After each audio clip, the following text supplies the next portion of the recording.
Now we will start with renal and genitourinary disorders. So what is AKI? Acute kidney injury. It is acute, so there is only functional limitation of the kidney and no structural changes, no permanent structural changes. AKI is the deterioration of renal function over hours or days, resulting in accumulation of toxic waste and loss of internal homeostasis. So AKI में क्या क्या आता है हमारा increased create, reduced GFR and reduced urine output. It is classified using the rifle risk injury failure loss and end stage, AKI network Akin staging and Kadigo staging, which is kidney disease improving global outcomes. So rifle Akin is AKI network and Kadigo is kidney disease improving global outcomes. These definitions assume that renal functions have reached a steady state which limits their applicability to ED patients, because in the ED there is still progressive either improvement or worsening of the function. So you just cannot say that the person is Kadigo 3 or Kadigo 4. He might be Kadigo 5 the next day. There are many reversible mechanisms and they are easily controllable, such as volume depletion, certain medications, infection, obstruction. The cause of majority of community acquired AKI presenting in ED is this volume depletion and medication. Infections and urinary obstruction play a tiny role. Despite favorable outcomes, community acquired AKI is increased with increased hospital mortality and CKD. Hospital acquired AKI by definition occurs or worsens in the hospital, where mortality ranges from 27% to 62%. For both types of AKI, mortality has a graded relationship with advanced age and severity. So, a severe age and more severe AKI is likely to result in more death. AKI is broadly classified into pre-renal, intrinsic and post-renal. Pre-renal is because of reduced perfusion of a normal kidney. Intrinsic is changes or defects in the kidney itself, and post-renal is obstructive. For pre-renal AKI, you need to improve the renal perfusion. Tubular and glomerular functions are initially maintained. Restore the circulating blood volume to the kidney and it will resolve. Post-renal causes increased tubular pressure, which decreases the driving force for filtration. So increased pressure inside the tubule will reduce the sucking properties of the glomerulus. This pressure gradient soon equalizes, and then there is reduced GFR until there is no net GFR, zero GFR. Initially pressure reduce होता है and then GFR, मतलब initially GFR reduce होती है बढ़ते pressure से, then वो zero हो जाती है. Thereafter the maintenance of depressed GFR depends upon vasoconstrictor. Rapid relief for urinary obstruction is useful in post-renal AKI. Diseases of the glomerulus, small vessels, interstitium and tubule cause interstitial intrinsic AKI. तो क्या क्या चाहिए? Glomerulus, small vessel, interstitium and tubule. All are associated with increased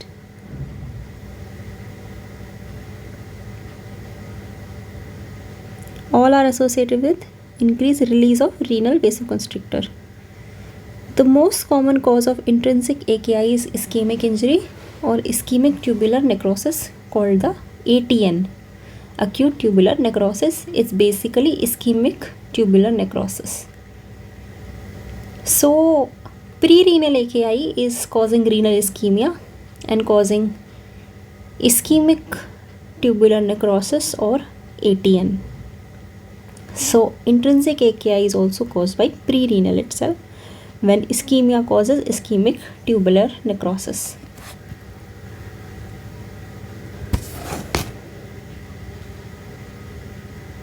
If you are volume depleting kidneys and giving nephrotoxins such as NSAIDs and amyloglycosides, it can further worsen the renal injury.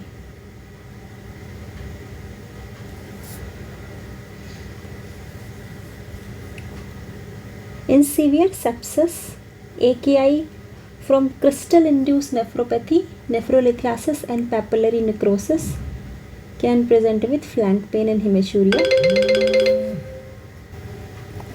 Rhabdomyolysis and hemolysis can also cause renal injury,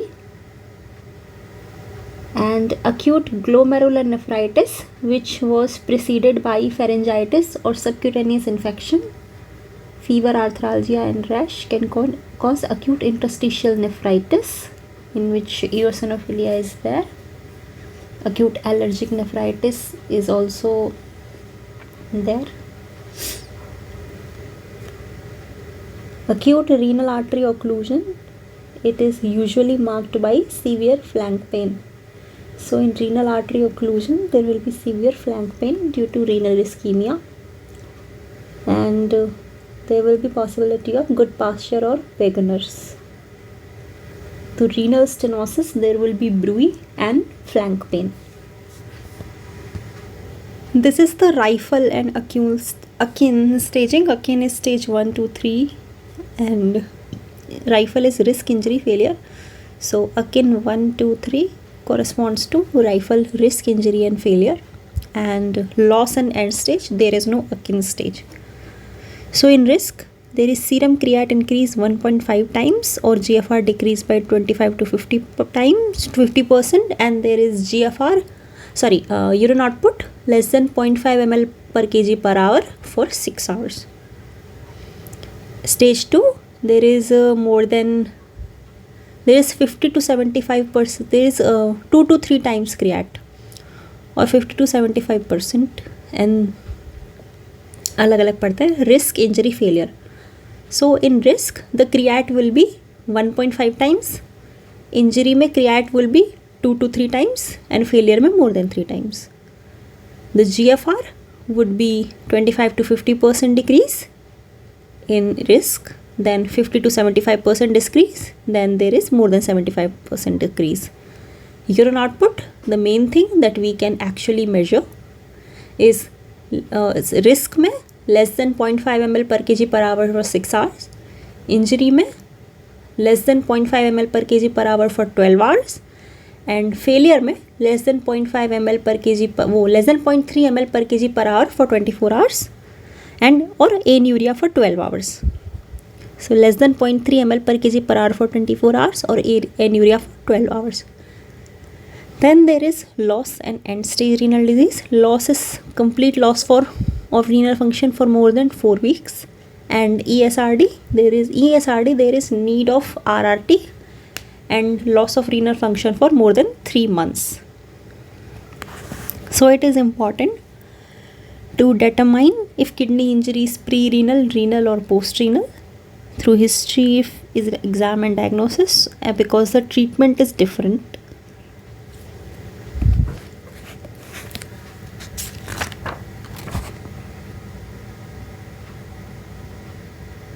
ACE inhibitors, angiotensin converting enzyme inhibitors, they reduce the GFR but they increase the renal blood flow, resulting in a 10 to 20% increase in serum creat.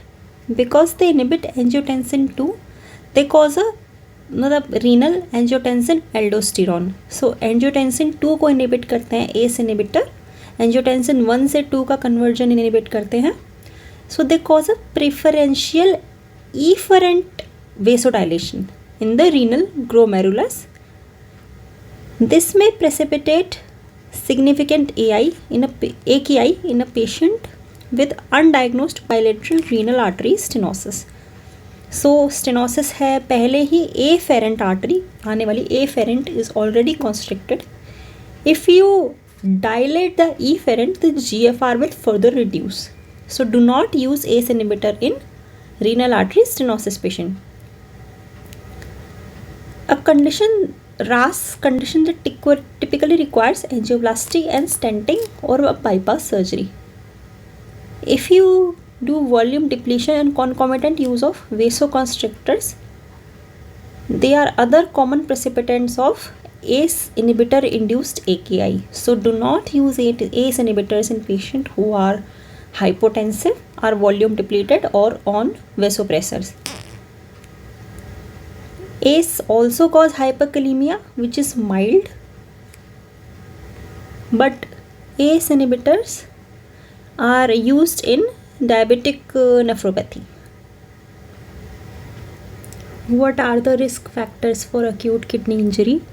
So they are dehydration, sepsis, advanced age, and certain medication like diuretics, ACE inhibitor, NSAIDs, antiretroviral therapy, acyclovir, statins, CTM, aminoglycosides, vancomycin, cyclosporin, tacrolimus, cocaine, antibiotics, metformin, malignancy, autoimmune disease, etc. The causes of pre-renal AKI are hypovolemia, hypotension, and renal artery and small vessel stenosis.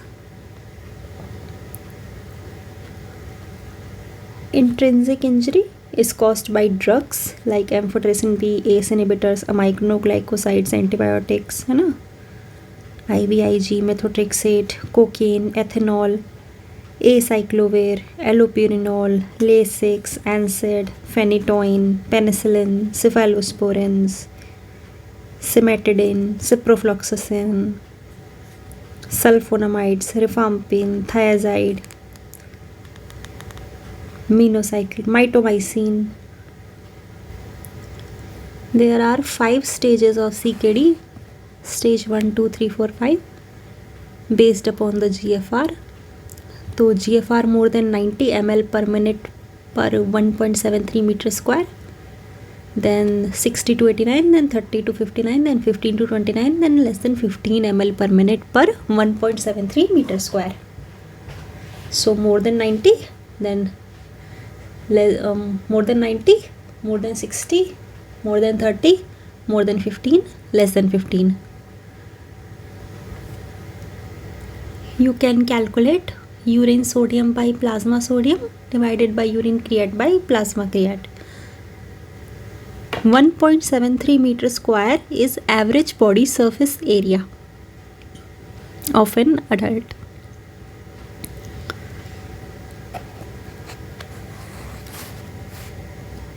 So lab findings in conditions that cause AKI. If there is pre-renal AKI, we will not find proteinuria first of all. So proteinuria अगर है, that shows intrinsic or obstructive renal disease. Pre-renal में there is no proteinuria. There is a few hyaline cast only, and osmolarity is very high. Urine osmolarity is more than 500 and FeNA is less than 1%. While in renal disease there will be proteinuria, there may be hemoglobin or WBCs also, and depending upon the cause, like ischemic है अगर, so we will find granular cast and epithelial cell. Nephrotoxin है तो भी granular cast. Interstitial nephritis अगर है तो white cell या eosinophil cast, and glomerular nephritis है तो red cell cast. We can find urine crystals also. We need to prevent renal injury by holding medications that could be causing AKI. How do we relieve urine obstruction? If we need to relieve urinary obstruction, because if we don't, then within 10 to 14 days there will be permanent renal damage.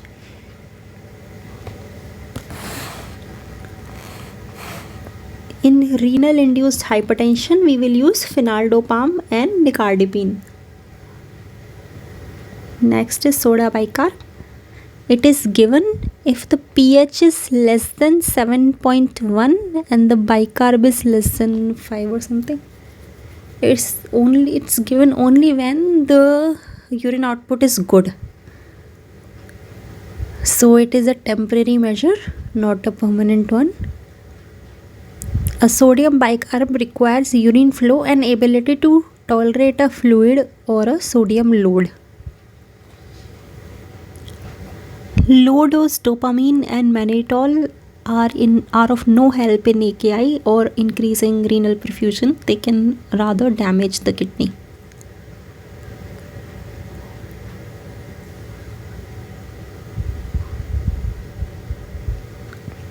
Phenaldopam and nicardipine are commonly used for renal hypertension, and patients who do not improve or patients with more severe AKI require hospital admission for evaluation and treatment.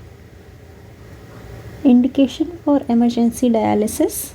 These are uncontrolled hyperkalemia, fluid overload, uremic pericarditis, uremic incaf or seizures, hypernatremia or hyponatremia, metabolic acidosis, life-threatening poisoning with a dialysable drug like aspirin, lithium, isopropanol, methanol, ethylene glycol. So basically aspirin, lithium and alcohols. Bleeding secondary to uremia and excessive BUN and creat levels with anuria are indications for emergency dialysis.